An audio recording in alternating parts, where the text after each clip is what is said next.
Man must earn by physical labour to give maintenance to wife and kids. ये Supreme court ने recent case में कहा है। Friends, Supreme Court का कहना है कि इंसान को, एक आदमी को मतलब मेंटेनेंस पे करना है पत्नी को और बच्चों को, चाहे कुछ भी हो जाए, चाहे उसको मजदूरी का ही काम क्यों न करना पड़े, काम करके उसको करना पड़ेगा। अब तक क्या होता था फ्रेंड्स कि मेंटेनेंस पेमेंट के लिए लोग बच जाते थे। किस तरह से?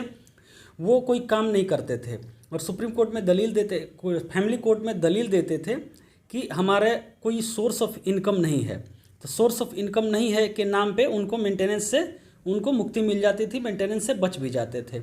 लेकिन एक केस ऐसा हुआ है फ्रेंड्स जिसमें कि सुप्रीम कोर्ट ने कहा है कि जैसा कि आप सामने देख रहे होंगे, man must earn by physical labour to give maintenance to wife and kids. मतलब आपको मेंटेनेंस देना ही देना है, ये आपकी ऑब्लिगेशन है, इससे आप भाग नहीं सकते, इसको अवॉइड नहीं कर सकते हैं। तो फ्रेंड्स, ये पूरा केस की बात करेंगे, मेंटेनेंस के कॉन्सेप्ट की बात करेंगे और साथ में हम बात करेंगे कि इस केस में किस तरह से सुप्रीम कोर्ट ने मेंटेनेंस को इस तरह से मैंडेटरी बनाया है कि मेंटेनेंस आपको देना ही देना है, और फैक्ट ऑफ द केस क्या है, सब कुछ बात करेंगे। तो फ्रेंड्स, स्टार्ट करते हैं video. Welcome to legal literacy YouTube channel friends, और लीगल लिटरेसी यूट्यूब चैनल में आपका स्वागत है। तो फ्रेंड्स, हम सबसे पहले थोड़ा बात कर लेते हैं फैक्ट ऑफ द केस का। तो फैक्ट क्या है फ्रेंड कि एक ये जो अपीलेंट नंबर 1 है और रिस्पोंडेंट जो है, इनकी शादी 1991 में हुई थी और 2 बच्चे इनके हुए थे। 2 बच्चों में एक डॉटर थी और एक सन था। फिर वाइफ ने अंडर सेक्शन 125 CRPC, और इसके बारे में हमने एक वीडियो बनाया हुआ है इस चैनल पे, 125 CRPC पूरा मेंटेनेंस का 2-3 वीडियो होगा, मेंटेनेंस का पूरा प्लेलिस्ट बना के मैं डिस्क्रिप्शन में डाल दूंगा, उसको आप देख सकते हैं। तो उसने क्या किया, मेंटेनेंस के लिए फाइल किया पिटीशन। बेसिस क्या था उनका, ग्राउंड क्या था? ग्राउंड था क्रुएल्टी और डिमांड ऑफ डॉरी। डॉरी क्या डिमांड इसका 1 करोड़ का था। इसका एलिगेशन था कि 1 करोड़ रुपीज़ डॉरी डिमांड इसका हस्बैंड करता था, और हस्बैंड जो था इनको और इनके चिल्ड्रन को निगलेक्ट किया था, जिसके कारण कि इसको अपना मैट्रिमोनियल होम छोड़ना पड़ा। तो फ्रेंड्स, ये जो डिमांड ऑफ डॉरी था, डिमांड ऑफ डॉरी के ये सपोर्ट में इसने क्या किया कि इसने एक दिखाया कि इसके फादर ने 20 लाख रुपए इनको पे किया था और 4.5 लाख रुपए एक कंपनी को पे किया था इनके बिहाफ पे लोन रिपेमेंट के लिए। ठीक है, ये हो गया। इसके बाद आ जाता है कि रिस्पोंडेंट जो था, रिस्पोंडेंट मतलब कि हस्बैंड जो था, हस्बैंड ने सारा सब कुछ डिनाई किया।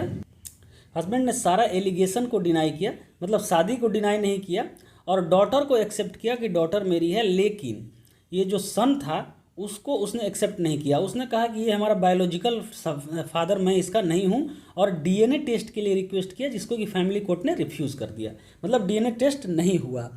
फैमिली कोर्ट ने क्या किया कि इंटरिम मेंटेनेंस अलाउंस किया। इंटरिम मेंटेनेंस किया 40,000 per month in favour of wife and son, but no maintenance was granted to the daughter as she had attend majority. तो फ्रेंड्स, आप सेक्शन 125 CRPC जो पढ़ेंगे तो उसमें मेंटेनेंस का किस किस ग्राउंड पे मेंटेनेंस आपको मिल सकता है और कब कब मिल सकता है, ये सारा सब कुछ दिया हुआ है। इस पर मेरा एक कंप्लीट वीडियो भी है। तो इंटरिम मेंटेनेंस क्या होता है फ्रेंड्स कि 2 तरह का मेंटेनेंस होता है।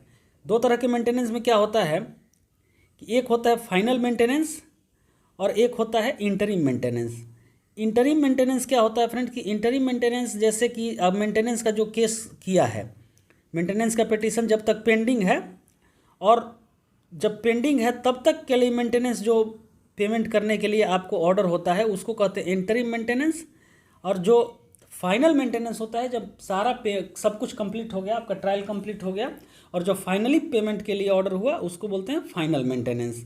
ठीक है, इंटरिम मेंटेनेंस जो पे किया, इंटरिम मेंटेनेंस 40,000 रुपीज़ ग्रांट किया। ठीक है, फैमिली कोर्ट। इसके बाद क्या होता है, इसके बाद होता है कि जो conditional warrant of arrest issue होता है ये हस्बैंड के अगेंस्ट, और ये क्या होता है कि he had failed to appear in court, appear नहीं करता है कोर्ट में, और इंटरिम मेंटेनेंस पेमेंट भी नहीं करता है। तो उसका जो डिफेंस था उसको स्ट्रक ऑफ कर लिया गया, मतलब उसके डिफेंस को भी नहीं सुना गया। तो रिस्पोंडेंट ने इस चीज़ को चैलेंज किया Punjab and Haryana high court में कि फैमिली कोर्ट का जो भी ये डिसीज़न है, इसके डिफेंस को स्ट्रक करने का, इंटरिम मेंटेनेंस पेमेंट का, ये सारा सब कुछ है, और DNA का जो जांच के लिए जो रिफ्यूज़ किया गया, तीनों को ये चैलेंज किया Punjab and Haryana high court में, ठीक है। Punjab and Haryana high court में चैलेंज किया, लेकिन Punjab and Haryana high court ने तीनों में से किसी भी प्रोसीडिंग को स्टे नहीं किया। फाइनली क्या हुआ कि वाइफ जो थी वो अपने जो भी एविडेंसेस थे उसको प्रोड्यूस किया, और प्रोड्यूस करने के बाद फैमिली कोर्ट ने ग्रांट किया फाइनल मेंटेनेंस अलाउंस 6000 मेंटेन किया सन के लिए, बेटे के लिए, ठीक है। और maintenance allowance wife and daughter के लिए रिजेक्ट कर दिया। डॉटर के लिए तो पहले ही रिजेक्ट कर दिया था, वाइफ के लिए भी रिजेक्ट कर दिया। वाइफ के लिए रिजेक्ट करने का उनका रीज़न जो भी हो, Punjab and Haryana high court में जिसको चैलेंज किया गया, तो Punjab and Haryana high court ने इस ऑर्डर को, फैमिली कोर्ट के ऑर्डर को अपहेल्ड किया। अब फ्रेंड आता है मामला सुप्रीम कोर्ट में, ठीक है। अब सुप्रीम कोर्ट में जब मामला आता है, सुप्रीम कोर्ट में इसको चैलेंज किया जाता है वाइफ के द्वारा, तो सुप्रीम कोर्ट ने क्या किया, सुप्रीम कोर्ट जो हाई कोर्ट का ऑर्डर था उसको स्ट्रक डाउन किया और मेंटेनेंस अलाउ किया वाइफ को 10,000 rupees and 6,000 rupees per month to the minor son. अब यहाँ पे ये चीज़ आता है फ्रेंड कि सुप्रीम कोर्ट का ऑब्जर्वेशन क्या था, सुप्रीम कोर्ट ने ये जो अलाउ करते समय कहा क्या, असली चीज़ ये आपको जानना है। तो उसमें क्या हुआ फ्रेंड, सबसे पहले इसके पहले हम जानते हैं कि इस केस का नाम क्या था। तो इस केस का नाम है friend Anju Garg and another versus Deepak Kumar Garg, ठीक है। और इसमें जजेस कौन थे, बेंच कौन था, honourable justice Dinesh Maheshwari and justice Bela M Trivedi. अब देखते हैं फ्रेंड्स सुप्रीम कोर्ट का ऑब्जर्वेशन क्या आता है। फ्रेंड ऑब्जर्वेशन देखिए, सबसे पहले सुप्रीम कोर्ट का आता है कि सेक्शन 125 CRPC जो है is a measure of social justice that was specially enacted to protect women and children and refused to accept the pleas of husband that he had no source of income as his party business has now been closed। सबसे पहले जैसा कि हमने बताया कि husband ने अपना plea दिया कि उसके पास कोई भी सोर्स ऑफ इनकम नहीं है because his business has been closed, ठीक है, उसका बिजनेस खत्म हो चुका है, बर्बाद हो चुका है, इसलिए उसके पास कोई भी सोर्स ऑफ इनकम नहीं है, तो वो मेंटेनेंस देने में सक्षम नहीं है। तो इस बात को जनरली अब तक एक्सेप्ट किया जाता था, लेकिन सुप्रीम कोर्ट ने इस बात को, इस प्ली को एक्सेप्ट नहीं किया, रिजेक्ट कर दिया, ठीक है। रिजेक्ट करने के बाद क्या कहा, ये असली चीज़ है फ्रेंड। कहा क्या सुप्रीम कोर्ट ने, a husband is required to earn money even by physical labour to meet his sacrosanct duty to provide financial support to the estranged wife and minor children and could not avoid his obligation. इसने कहा कि एक husband को पैसे कमाने की ज़रूरत है, ठीक है, उसको कमाना ही होगा, इवन बाय फिजिकल लेबर, मतलब मजदूरी करके कमाए चाहे किसी भी तरह से कमाए, किसके लिए, to meet his sacrosanct duty to provide financial support. ये जो उसका है सैक्रोसैंक्ट मतलब एक ड्यूटी है उसका, सैक्रोसैंक्ट क्या होता है, संस्कार होता है, तो संस्कार की तरह एक ड्यूटी है कि वाइफ और माइनर चिल्ड्रेन जो स्ट्रेंज हैं उनको वो सपोर्ट करे, फाइनेंशियल सपोर्ट करे, ये उसका ऑब्लिगेशन है, इससे वो भाग नहीं सकता। फिर क्या कहा, फैमिली कोर्ट के बारे में कहा, सुप्रीम कोर्ट ने जो फैमिली कोर्ट का ऑर्डर था उसके बारे में कहा कि family court in the said case had conducted the proceedings without being alive to the objects and reason and in the spirit of provisions under section 125 of the code.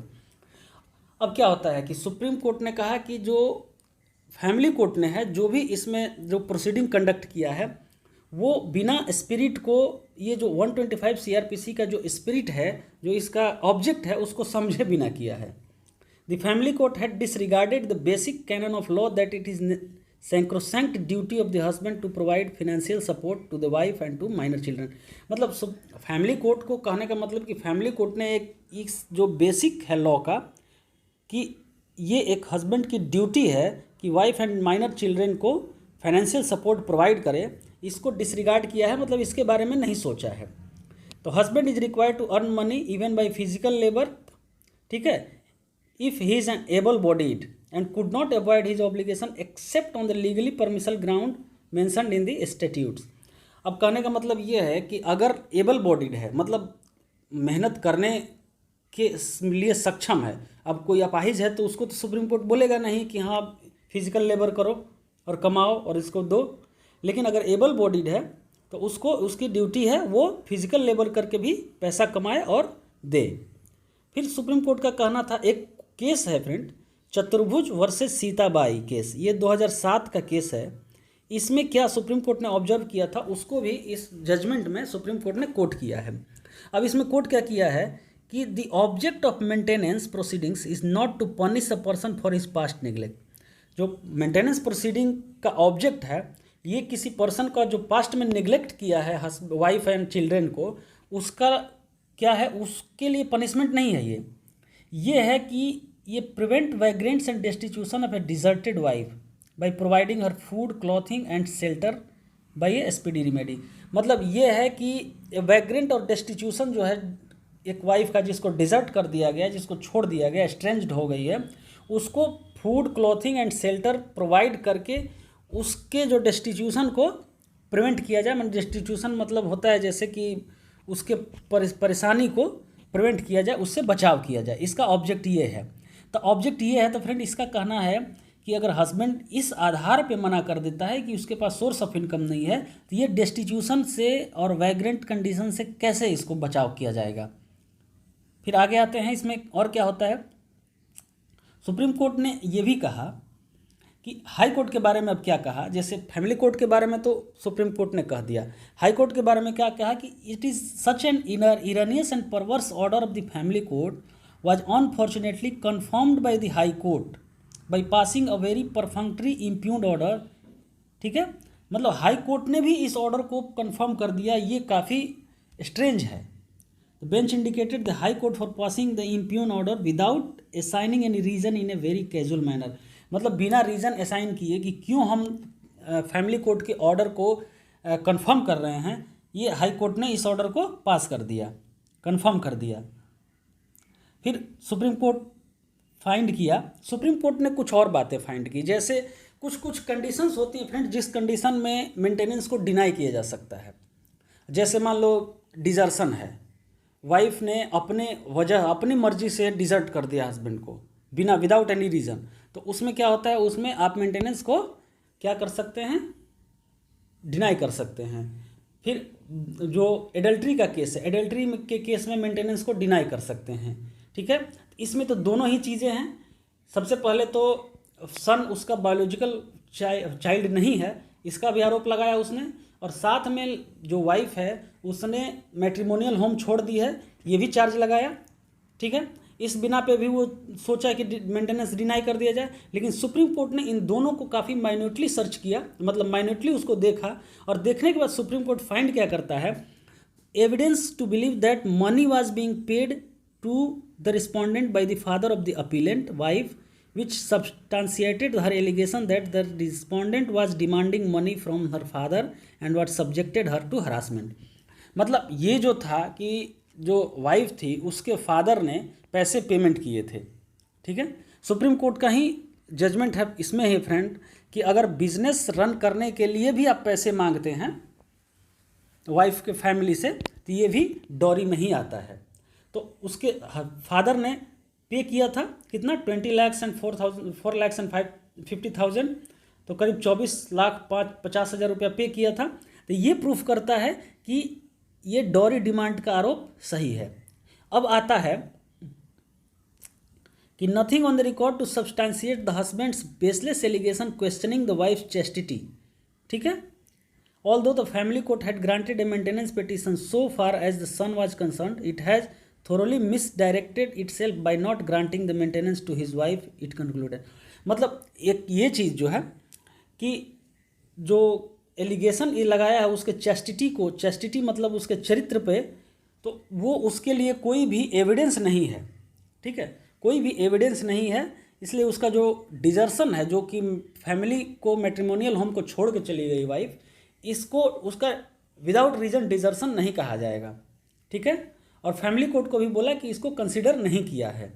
फिर कहा कि सुप्रीम कोर्ट ने कि constitution का article 15(3) जो है और जो आर्टिकल 39 है, इसके जैसे ये आर्टिकल 15(3) इस पे लागू होता है। आर्टिकल 15(3) क्या कहता है फ्रेंड, आर्टिकल 15 कहता है कि स्टेट किसी के साथ किसी भी बेसिस पे डिस्क्रिमिनेशन नहीं कर सकता है। डिस्क्रिमिनेशन का मतलब जैसे किसी से भेदभाव नहीं कर सकता है on the basis of gender, place of birth, caste, creed, किसी भी बेसिस पे।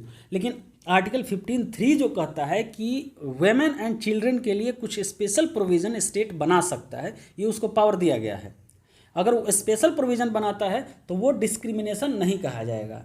तो फ्रेंड्स, कॉन्स्टिट्यूशन ऑफ इंडिया पे भी हमारा एक प्लेलिस्ट है, एक सीरीज़ है, उसका वीडियो भी आप देख सकते हैं। पूरा वीडियो है, आर्टिकल 13 या 14 तक होगा, आगे मैं कंटिन्यू करूँगा। अगर आप उसको देखेंगे, उस पर रिस्पॉन्स अच्छा देंगे तो उसको मैं कंटिन्यू करूँगा। फिर इसमें क्या होता है कि family court in the instant case had not only overlooked and disregarded this settled legal position but had proceeded with the case in the absolutely perverted manner. मतलब इस तीन चीज़ों को भी फैमिली कोर्ट ने इग्नोर कर दिया है। ठीक है, फिर यहाँ पे आते हैं हम, एक चीज़ अब लास्ट ही देखते हैं कि सुप्रीम कोर्ट का ऑब्जर्वेशन क्या रहा है। सुप्रीम कोर्ट का ऑब्जर्वेशन रहा है फ्रेंड कि डिमांड ऑफ डॉरी राइट, ठीक है, living of matrimonial house is justified and chastity has been question. तो इन बेसिस पे सुप्रीम कोर्ट ने जो मेंटेनेंस अलावेंस है उसको ग्रांट किया है और कहा है कि किसी भी तरह से आपको मेंटेनेंस अमाउंट देना है, चाहे आप फिजिकल लेबर ही क्यों ना करें। तो फ्रेंड्स, ये कंप्लीट इन्फॉर्मेशन था, इसका कंप्लीट इन्फॉर्मेशन था। उम्मीद है आपको सही लगा होगा, आपको पसंद आया होगा। और केस का नाम है और केस का डिटेल है, सारा सब कुछ है। ये केस आपको हर जगह काम करेगा। अगर आप एडवोकेट हैं, लॉयर हैं, तो आपके केसेस में काम करेंगे, ड्राफ्टिंग में काम करेगा, कोर्ट में काम करेगा। अगर आप लॉ स्टूडेंट हैं तो आपके एग्जामिनेशन में काम करेगा। अगर आप लॉ ग्रेजुएट हैं, किसी जुडिशियल सर्विसेज का प्रिपरेशन कर रहे हैं, तो वहाँ भी आपका ये काम करेगा। बहुत बहुत धन्यवाद।